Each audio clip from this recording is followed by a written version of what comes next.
Hello, today on the menu we're making a sticky orange chicken and I'll be serving that with cauliflower rice. You will need either a food processor, I like to use a wide-mouthed mason jar, and a handheld immersion blender, whatever you want to call this little thing. So we're going to start by making the orange sticky sauce. You will need one navel orange, which I will place in my mason jar.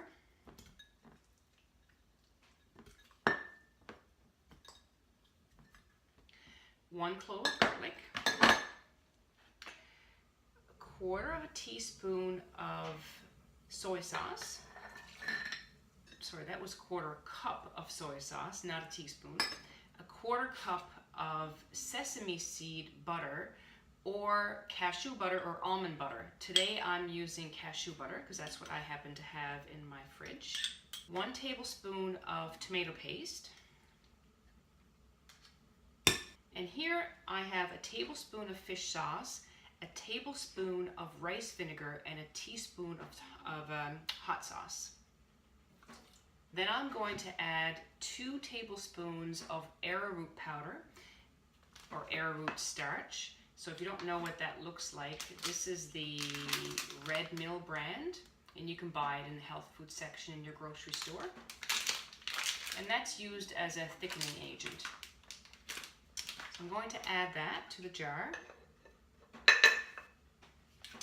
Then I'm going to blend it.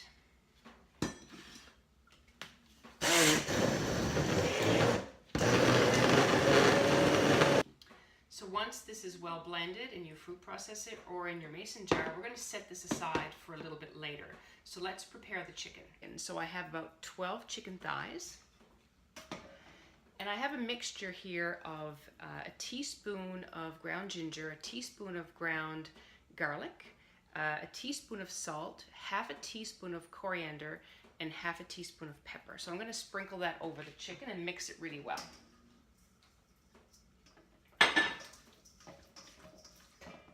And in my pan I have about a tablespoon of extra virgin olive oil, and I'm going to place these in a single layer in the pan and allow them to fry for about 3 or 4 minutes. After this is fried for about 3 to 4 minutes, we're going to flip them over for another couple of minutes until they get nice and golden brown.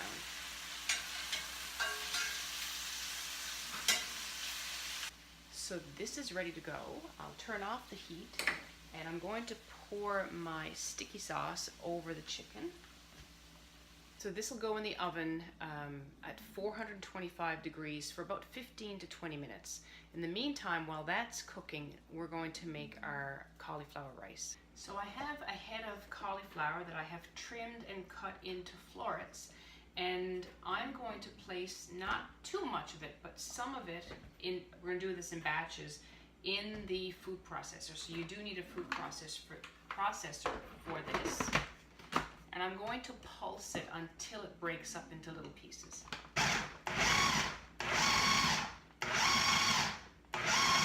So basically I'm breaking this up into little tiny bits, and I'm going to continue doing this in batches until all of my cauliflower is processed. So cauliflower is part of the cruciferous family of vegetables, and they're known for their anti-cancer properties. Within the cell walls of these vegetables are very powerful chemicals, but they can only, I guess, be of any good if you break up these cell walls before the vegetable is cooked.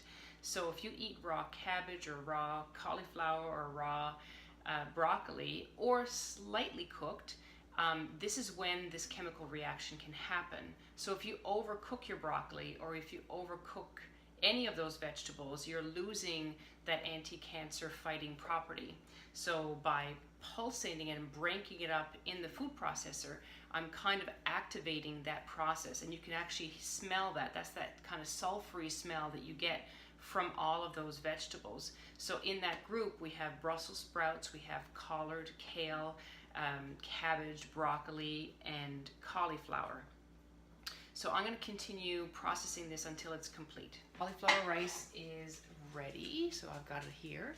I have about 3 tablespoons of butter. which I'm going to put the cauliflower in. I'll add about half a teaspoon of salt. Then I'm going to toss it so that the butter gets coated on all of the cauliflower.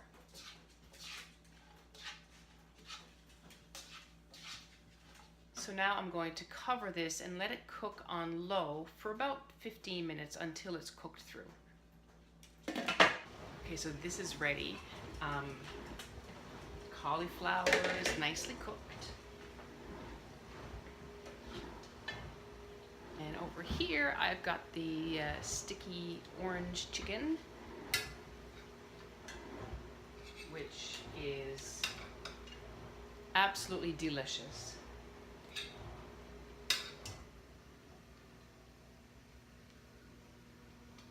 Guaranteed to be a crowd pleaser. So you could make this with rice. I like the cauliflower rice because it gives you another option to add another vegetable to your diet. You know, we are lacking the fruits and vegetables, so I'm always looking for ways to kind of add a different vegetable to most of my meals. So this is a great way to do it. You could actually add another vegetable to this, but I really do hope you enjoy. If you'd like more recipes, or if you'd like to read about what I do as a health coach, you can go to my website at healthcoachkelly.ca. I'd love to hear from you. Thanks for watching.